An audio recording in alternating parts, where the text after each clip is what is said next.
Hallo, mein Name ist Thomas Busse. Ich habe mich dazu entschlossen, ab heute ab und zu auf diesem Weg von meinen Erlebnissen und Erkenntnissen auf dem spirituellen Weg zu erzählen. Wenn man mich fragen würde, warum, es hat einfach damit zu tun, ich finde, wenn man einen Schatz für sich im Leben gefunden hat, ist es gut, wenn man ihn mit anderen Menschen teilt. Ich finde, das ist ein urchristliches Prinzip.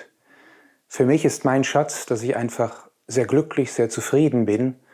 Und das hat ganz viel damit zu tun, dass ich auf diesem spirituellen Weg gefunden habe. Heute als erstes möchte ich von meiner Beziehung zu Gott erzählen. Das ist für mich persönlich das Wichtigste überhaupt im Leben geworden. Und das ist nicht selbstverständlich gewesen, denn als ich ein kleiner Junge war, habe ich Gott auch in Frage gestellt. Ich war nicht sicher, ob es ihn wirklich gibt. Zu Jesus hatte ich immer einen Bezug, der war für mich real.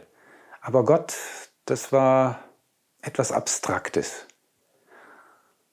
Ich gebe zu, ich war auch nicht zufrieden mit dem, was ich im Religionsunterricht darüber gehört habe, was vielleicht ein Pfarrer mir erzählt hat oder wer auch immer. Es war für mich alles sehr weit weg. Als kleiner Junge habe ich dann mit Gott gesprochen. Ich wollte wissen, ob es ihn gibt. Und ich weiß heute, wenn ich erkannt hätte, dass es ihn nicht gibt, dann würde ich vielleicht vor der Kamera sitzen und genau das erzählen, dass es ihn nicht gibt. Aber er hat sich mir offenbart. Das hört sich jetzt vielleicht hochtrabend an, aber ich weiß gerade auch kein besseres Wort dafür als offenbart.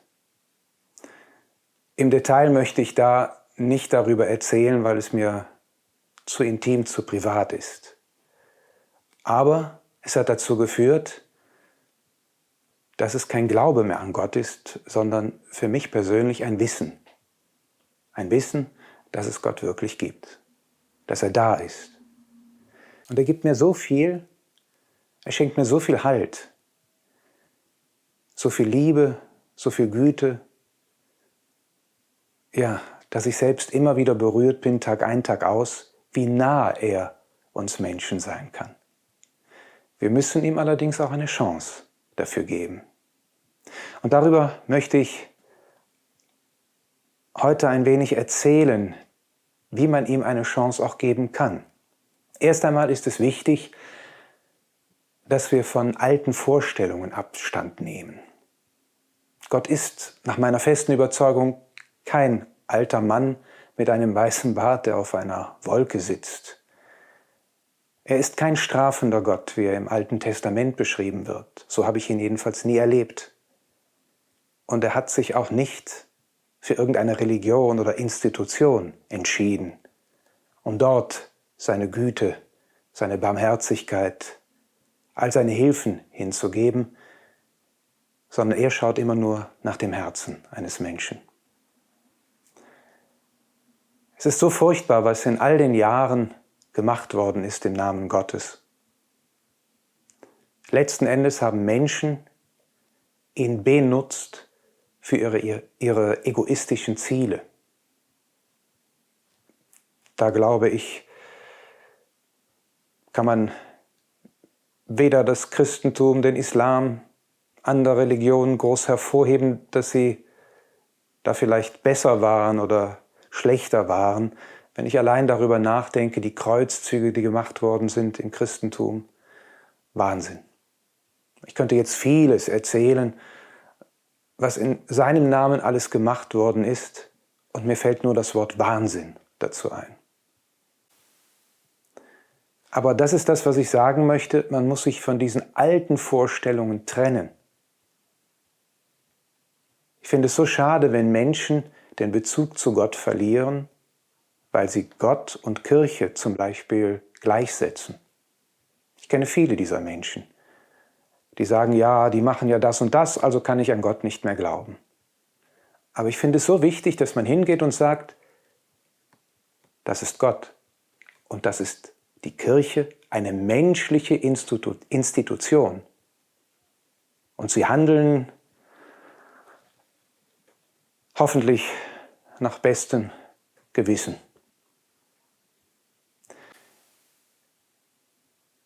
Ich mache viele Vorträge, halte viele Seminare und Teilnehmer sprechen mich oft an und sagen, sie oder du sprichst über Gott, als würdest du ihn persönlich kennen. In aller Bescheidenheit, ja. Ich würde wirklich sagen, ich kenne ihn. Wenn man die alten Vorstellungen mal beiseite schiebt und das Wort Gott mit dem Wort Liebe ersetzt, und damit meine ich die göttliche Liebe, nicht so eine weltliche Liebe, die göttliche Liebe ersetzt, dann versteht man viel mehr, wie er wirklich ist.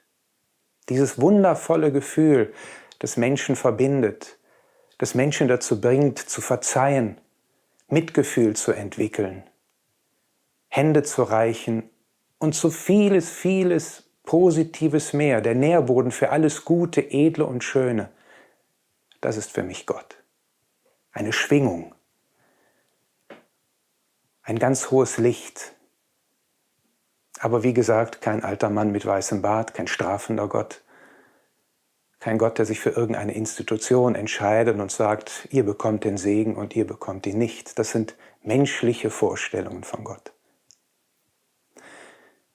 Ganz wichtig finde ich ist auch, dass man erkennt, dass man Gott nicht mit dem Verstand erfassen kann. Als ich Student war, hatte ich erfahren, dass man in der Philosophie darüber reflektiert hat, wer Gott sein könnte. Und es ging alles nur über den Verstand. Und ich bin dann eines Tages, kurz bevor das begann, aber wo noch niemand da war, bin ich in diesen Klassenraum gegangen und habe auf die Tafel geschrieben, wer versucht, Gott mit dem Verstand zu erfassen, das ist das Gleiche, als wolle man mit einem Wattebausch eine Nuss knacken. Es ist sinnlos, es funktioniert nicht. Es ist nicht der Weg, wie man Gott erfassen kann. Es ist eine geistige Dimension, eine Dimension, die vom Herzen ausgeht. Das heißt, man kann Gott erleben, erfahren, aber nicht studieren. Das ist ein elementarer Unterschied. Und diejenigen, die ihn erleben, erfahren, die sind so berührt von ihm, so wie ich auch, dass sie nicht schweigen können, dass es ihn tatsächlich gibt. Aber wenn man das dann erzählt und die Menschen das hören, kann es einem natürlich passieren, dass man ausgelacht wird, dass Leute sagen, ach komm, was nimmst du oder ich weiß nicht was, dass du sowas glauben kannst. Und man weiß es dann auch nicht zu vermitteln in dem Sinne, weil diesen Erfahrungswert, Erlebniswert, den der Mensch jetzt noch nicht hat, der einem gegenübersteht, dann geht es nicht in Resonanz. Und so ist es manchmal gar nicht so einfach, über Gott zu sprechen, dass Menschen das nachvollziehen können.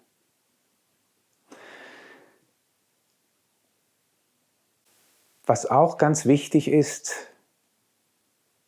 wenn ich gerade gesagt habe, man kann ihn nicht mit dem Verstand erfassen, dass man verstehen lernt, dass er alles tut von seiner Seite aus, dass wir Kontakt mit ihm bekommen. Aber er zwingt sich nicht auf. Er lässt uns frei. Das heißt, nicht Gott hat uns verlassen, sondern wir hatten Gott verlassen.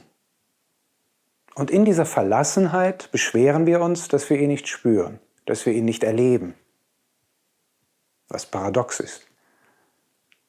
Und letzten Endes ist er dann auch an allem schuld. Man glaubt zwar gar nicht, dass es ihn gibt, aber wenn es irgendwas passiert ist auf der Welt, dann ist er es schuld. Ich denke zum Beispiel darüber nach, wenn man einen lieben Menschen, wie man sagt, verloren hat, also der gestorben ist, dass Menschen dann sagen, ja, wo war denn jetzt Gott? Ich persönlich glaube an Reinkarnation, da stehe ich dem Buddhismus sehr nahe und dort hat alles so seine Gründe, warum was passiert. Das ist im Christentum nicht so verankert gewesen. Und wenn man das einfach versteht, dass der Mensch nicht nur einmal auf dieser Erde ist, dann kann man vielleicht auch verstehen, dass er etwas mitbringt und dass manchmal die Zeit halt bei einem früher abgelaufen ist als bei dem anderen, weil er einfach seine Erfahrungen hier schon gemacht hat. Er muss gar nicht hier länger bleiben und so vieles andere mehr.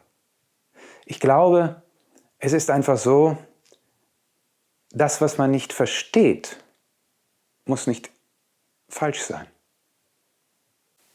Wir verstehen einfach mit unserem kleinen menschlichen Verstand so wenig. Gott ist so groß und ich wage es nicht mehr, nach dem, was ich alles erlebt habe, ihn in Frage zu stellen. Und er hat alles getan von seiner Seite aus, in all den Jahrhunderten, Jahrtausenden, uns Helfer zu schicken, dass wir wieder auf dem rechten Weg kommen. Propheten, zu guter Letzt Jesus Christus. Aber was hat man mit diesen Helfern oft gemacht? Man hat sie verachtet, misshandelt. Jesus wurde ans Kreuz genagelt. Anstatt diese Helfer als Helfer zu sehen, ist man sie sogar angegangen. Wenn ich darüber nachdenke, dass Christus vor 2000 Jahren hier auf dieser Erde war, wenn man sieht, wie sich das so alles hier entwickelt hat, ich bin gar nicht sicher, wenn er heute wiederkommen würde, ob wir nicht wieder irgendwas Gemeines mit ihm anstellen würden. Wenn nicht, vielleicht würde man ihn jetzt nicht ans Kreuz nageln, aber irgendwas anderes, vielleicht von Richter schleppen oder sonst etwas tun, weil man ihn wieder nicht erkennt und nicht versteht. Aber er hat von Liebe gesprochen. Er ist gefragt worden, was das Wichtigste ist in seiner Lehre, und da hat er gesagt, liebe Gott an erster Stelle und deinen Nächsten wie dich selbst. Ich fasse das mal kurz zusammen. Er hat von Gottes, Nächsten und auch von Selbstliebe gesprochen.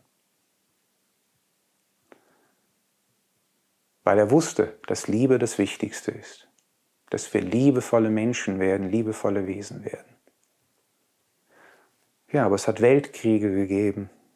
Es hat so viel Wahnsinn gegeben auf diesem Planeten Erde bis zum heutigen Tag. Und das ist für mich ein Zeichen dafür, dass wir diesem Prinzip der Liebe nicht gefolgt sind. Dass wir das nicht umsetzen, was Gott letzten Endes ausmacht und was er letzten Endes will. Und dann ist der Schrei groß, ja, wo ist er? Warum hat er Kriege zugelassen und so weiter und so fort? Ja, weil wir frei sind. Ich bin so froh, so dankbar, dass ich mich frei entwickeln kann. Ich bin so froh und dankbar, dass ich nicht, wenn ich irgendwas falsch mache, direkt jemand da mit der Peitsche steht und irgendwie mich bestraft oder sonst etwas tut. Ich kann das alles ganz frei machen. Das ist so ein Geschenk. Und in den vielen Gesprächen, die ich führe mit Menschen, höre ich immer wieder, sie wollen frei sein. Sie lieben ihre Freiheit und vieles andere mehr. Aber sie wollen nicht, wenn sie was Negatives tun, wie zum Beispiel Weltkriege, dass sie dann auch mit den Konsequenzen leben müssen. Dass Gott das zulässt. Würde er da einschreiten, in solchen Momenten, und uns immer dann bestrafen oder sonst etwas tun, wären wir nicht frei. Und das ist für mich eine wirkliche Größe, zu sagen, ich helfe euch, ich schicke euch Propheten, ich habe euch meinen Sohn geschickt, ich tue alles.